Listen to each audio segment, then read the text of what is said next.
హల్లెలూయా. ప్రార్థన చేసుకున్నాం. మహాగణుడ, ఆశ్చర్యకరుడ, ఆలోచనకర్త, సర్వోత్తరాన్ని కోరిన అయ్యా పరిశుద్ధాత్మ దేవా, సర్వాలోచనకర్త పరిశుద్ధాత్మ దేవా, మీతో మాట్లాడడం మా ప్రభావం మీరు మాతో మాట్లాడి సహాయం చేయమని నజరుడైన యేసునామములో ప్రార్థిస్తున్నాము తండ్రి. ఆమేన్. తండ్రి, కుమార, పరిశుద్ధాత్మ దేవుని నామానికి మహిమ కలుగును గాక. హల్లెలూయా. పరిశుద్ధాత్మ దేవుడు మనతో మాట్లాడడానికి ఎంతగానో నిశ్చయంగా ఆశపడుతూ ఉన్నారు. హల్లెలూయా. ఇక్కడ దేవుడు అంటున్నాడు, మీ పట్నమే నేను యుద్ధం చేయడానికి సిద్ధంగా ఉన్నాను అని పరిశుద్ధాత్మ దేవుడు తెలియపరుచున్నాడు. హల్లెలూయా. మన పక్షమున ఆయన యుద్ధము చేయాలంటే ఏముండాలట? ఆయనకు ఇష్టానుసారమైన జీవితము కలిగినప్పుడే మన పక్షాన ఆయన యుద్ధం చేయడానికి సిద్ధంగా ఉన్నాడు. హల్లెలూయా. ఇక్కడ దావీదును తీసుకున్నట్లయితే, దావీదు గొలియాతుతో యుద్ధానికి వెళ్ళినప్పుడు దావీదు పక్షమున ఎవరు నిలబడి ఉన్నాడు? యెహోవా దేవుడు నిలబడి ఉన్నాడు. హల్లెలూయా. అదే చెప్తున్నాడు. నిర్గమకాండము 14:14లో యెహోవా మీ పక్షమున యుద్ధము చేయును, యెహోవా మీ పక్షమున యుద్ధము చేయును, మీరు ఊరకే ఉండవలనని ప్రజలతో చెప్పెను. యెహోవా మీ పక్షాన యుద్ధం చేయడానికి సిద్ధంగా ఉన్నారు కనుక మీరు సైలెంట్ గా ఉండాలి. హల్లెలూయా. సైలెంట్ గా ఉండాలంటే నోరు మూసుకొని సైలెంట్ కూడా కాదు, కానీ ఆయన స్తుతించు గణపడుతూ మయపరచు వారిగా ఉండాలట. హల్లెలూయా. ఎప్పుడు యెహోవా దేవుడు మన పక్షాన యుద్ధం చేయడానికి ఎప్పుడో తెలుసా? ఆయన యొక్క ఇష్టానుసారమైన యొక్క జీవితం కలిగినప్పుడు, ఆయన యొక్క వాక్యము హృదయంలో నాటబడ్డప్పుడు పరిశుద్ధాత్మ దేవుడు యుద్ధం చేయడానికి సిద్ధంగా ఉన్నాడు. హల్లెలూయా. అదే నిర్గమకాండము 14వ అధ్యాయము 25వ వచనంలో వారి రథచక్రములు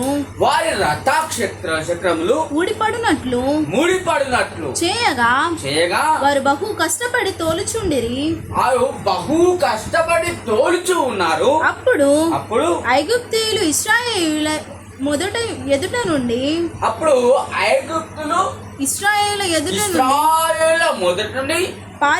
పారిపోదము రండి అని యెహోవా వారి పక్షమున తన పక్షమున మనతో యుద్ధము చేయుచున్నాడని చెప్పుకొనిరి. అక్కడ రథములు అవన్నీ అక్కడ ఆ యొక్క సమయంలో అల్లుకొలము జరుగుతూ ఉంది. అటువంటప్పుడు అక్కడ ఇశ్రాయేలు ప్రజలు వీరందరూ కలిసి వాళ్ళు పారిపోదాం రండి అని భయపడి వాళ్ళు వెళ్తున్నారు. అక్కడ యెహోవా దేవుడు మన పక్షాన యుద్ధము చేస్తున్నాడు, ఎవరు కూడా జడియకు భయపడకూడదని అక్కడ తెలియపరుస్తున్నాడు. ప్రేమ కుమార్తె, నీ జీవితంలో కూడా పరిశుద్ధాత్ముడు యుద్ధము చేసేయడానికి సిద్ధంగా ఉన్నాడు. నీకెందుకు చింత? దేవుని యొక్క పక్షమున ఆనుకొని ఉంటే చాలు, దేవుని యొక్క వాక్యానుసార జీవితం ఉంటే చాలట. దేవుడే నీ పక్షమున యుద్ధము చేయడానికి ఆయన సిద్ధంగా ఉన్నాడు తెలియపరచడం. ప్రేమ కుమారుడు, దేవుడు మన పక్షాన యుద్ధం చేయాలంటే ఆయన వాక్యానుసారము జీవితం ఉండాలి. ఆయన లోక సంబంధం యొక్క జ్ఞానం కలిగి ఉండాలి. ఆయన లోక సంబంధంగా పరలోక రాజ్యం యొక్క పరలోక రాజ్యం యొక్క జ్ఞానము కలిగి ఉండాలంటే దేవుని యొక్క కృపావరముల చేత ఆయన యొక్క పరిశుద్ధాత్మ యొక్క అభిషేకం పొంది ఉండాలి. ఆయన యొక్క అభిషేకము పొంది ఉండాలంటే తెలుసా? లోక జ్ఞానాన్ని పాతాళము తుక్కపట్టు ఉండాలి. హల్లెలూయా. ఈ పాపంలో ఉన్నప్పటికీ మనము లోక జ్ఞానాన్ని ఏంటి లేదా పాతాళము తుక్కపడి ఉండాలి. అపవాదాలైన క్రియలను, దురాత్మ క్రియలను మన నుంచి పోవాలంటే ఏం చేయాలి తెలుసా? ఆయన స్తుతి మహిమలో స్మరించబడి ఉండాలి. దేవుని యొక్క సంకల్పం ఏమైతే ఉందో, దేవుని యొక్క సిద్ధానుసారం అయితే ఏది ఉందో దాని అడుగులో నడిచినప్పుడు దేవుని యొక్క కృప నిరంతరముగా నిలిచిపడుతుంది. అప్పుడు ఆకాశం నుంచి అగ్ని మేఘస్తంభమై తలపైన శిరసిపైన కుమరించబడినప్పుడు నీలో ఆత్మ దీపము త్యాగముతో మండుతుంది. నీ ఎదుట ఉన్న దురాత్మ శక్తులు ఏమవుతాయో తెలుసా? కాలి దూరవుతాయి. అది దేవుని యొక్క సంకల్పం ఎలా ఉందో అలా జరగడానికి ఆయన ప్రతి ఒక్కటి కూడా ఆయన కలపజేశాడు. దేవుడు చూపిస్తూ గణపరచు మాయపరుచుతున్నాము. మనకు శ్రమలు వస్తున్నాయంటే దేవుడి యొక్క పెట్టిన శ్రమ అది నీ మంచి కొరకే. అందుకే యెహోవా దేవుడు నీ పక్షుల యుద్ధము చేయగా నీకెందుకు భయమేలా, నీకెందుకు చింత? దేన్ని కూడా చేయకు. నీలో జీవితంలో ఉన్న ప్రతి ఒక్క అంధకార శక్తులు నీ యొక్క జీవితంలో లోకానుసారమైన జీవితానికి పాల్పడ్డప్పుడు నీలో ఏం చేయాలి తెలుసా? నీలో ఉన్న పరిశుద్ధాత్మ యొక్క అభిషేకాన్ని, దేవుడు పంపించే అభిషేకాన్ని అప్పుడు తెలుసా దాన్ని ఉపయోగించుకోవాలంటే బైబిల్ గ్రంథంలో ఏమి తెలుసా? ఆయన యొక్క మాటలన్నీ నీ పాదములకు దీపముగా చూపిస్తున్నాడు కనుక నువ్వు బయటికి వెళ్ళినప్పుడు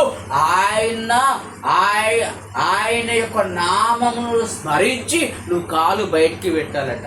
అప్పుడే నీ పక్షమున యుద్ధము చేయడానికి నీ వెనుకనే, నీ పక్కనే, నీ ముందే, నీలో యెహోవా దేవుడు నివాసం చేస్తూ నీతో బయలుదేరుతా. నీకంత ముందే,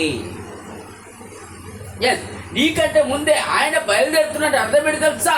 నీవు ఆయనకి ఎంత ఇష్టమో, లేదా నీకు ఆయన ఎంత ఇష్టమో, ఆత్మ యొక్క సారమైన బంధము గట్టిగా స్థిరపడపడుతుంది. అప్పుడేం తెలుసా కనెక్షన్గా ఉంటుంది. అదే పరిశుద్ధాత్మ యొక్క శక్తి కనెక్షన్గా ఉంటుంది. దేవుడు పెట్టిన యొక్క మనలో ఉన్న ఆత్మ బిందువు, దేవుని పెట్టిన యొక్క ఆత్మ బిందువు దేవుని యొక్క పరిశుద్ధాత్మ చేత కనెక్షన్ అయినప్పుడు నీలో ఉన్న ఆత్మ పురుషుడు బయలుదేరినప్పుడు నీలో ఉన్న క్రియలన్నీ చచ్చిపోయినప్పుడు నీ ముందున్న అపవాదన సాతానుడు నిన్ను చూసి గదగదలాడతాడు. ఎందుకో తెలుసా?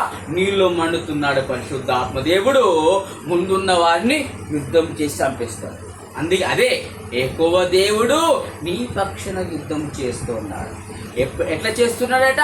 నీలో ఉన్న పరిశుద్ధాత్మ దేవుడు మండుతూ ఉన్నప్పుడు నీ ఎదుట ఉన్న అపవాదైన సాతాను పైన యుద్ధము నువ్వు ఒక అడుగు వేసి దేవుని ఆహ్వానిస్తూ ఉంటే పరిశుద్ధాత్మ దేవుడు అపవాది చేత యుద్ధం చేస్తాడు.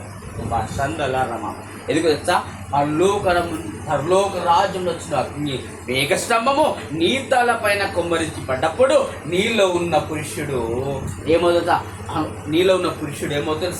పరిశుద్ధాత్మ యొక్క అభిషేకించబడి అది బయలుదేరుతుంది. ఎక్కడికంటే యుద్ధానికి చేయడానికి బయలుదేరుతుందని పరిశుద్ధాత్మ దేవుడు తెలియపరుస్తున్నాడు.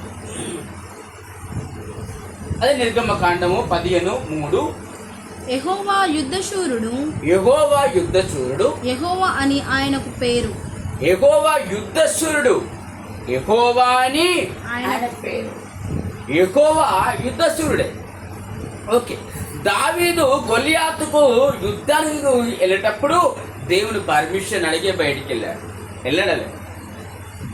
వెళ్ళప్పుడు ఆయన ఒడిశలతో 5 గుడ్డికరాలను వేరి ఆ ఒక్క ఒడిశలతో ఒక రాయితో తిప్పి కొట్టినప్పుడు గొలియాతుకు నొసటికి పైన పడ్డప్పుడు ఆ గొలియాతు ముందు పడాలి కానీ వెనుకకు పడ్డాడు. ముందుకు పడ్డాడు. ఎందుకు పడ్డాడంటే పరిశుద్ధ ఆత్మదేవుడు వెనుక నుంచి ఒక్కరి దర్శనం ముందుకు పడ్డాడు. అదే విధముగా దేవుడి పక్షమున నిలబడి ఉన్నప్పుడు, దేవుడి యొక్క పరిశుద్ధాత్మ యొక్క వాక్యానుసారంగా నడుచుతున్నప్పుడు ఏ యొక్క అపవాదైనను నీ ముందు నిలవడానికి దాని తరము కాదని పరిశుద్ధాత్మ దేవుడు తెలియపరుస్తున్నాడు. కీర్తన 68:12. సేనల రాజు పారిపోయేదరు. సేనల రాజు పారిపోయేదురు, వారు పారిపోదురు. ఇంట నిలిచినది దోపుడు సొమ్ము పంచుకొనును. ఇంత మించినది దోపుడు సొమ్ము పంచుకోనము. హల్లెలూయా. అలాంటి యొక్క ఆ పాపము జీవితంలో కలిగినప్పుడు పరిశుద్ధాత్మ దేవుడు ఏం చేస్తాడో తెలుసా?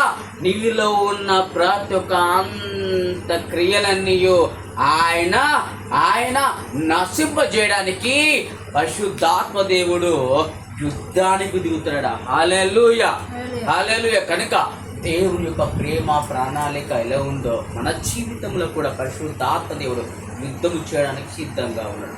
మనలో చిన్న చిన్న యొక్క క్రియలు, అపవాది పెట్టిన యొక్క క్రియలు ఉన్నాయి.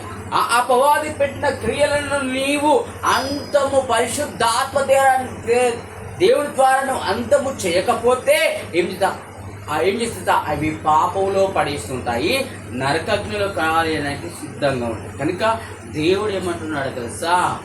ప్రియమైన కుమార్తె నీ పక్షాన్ని నేను యుద్ధము చేయడానికి సిద్ధంగా ఉన్నాను, నువ్వు భయపడకము, నువ్వు చేయకము అని చెప్తున్నాడు. ప్రార్థన చేసుకుందామా?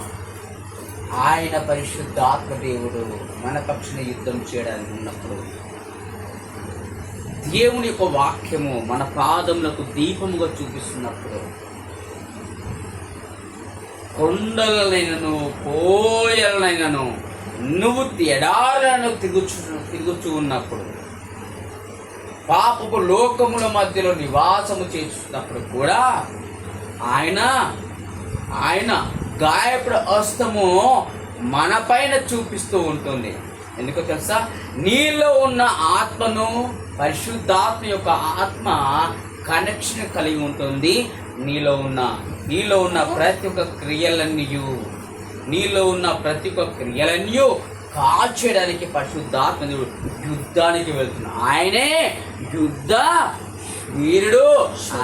యుద్ధ శూరుడు, ఆయనే యెహోవా దేవుడు. పరిశుద్ధాత్మ దేవుడు చిరపరుస్తున్నాడు. ప్రార్థన చేసుకుందామా?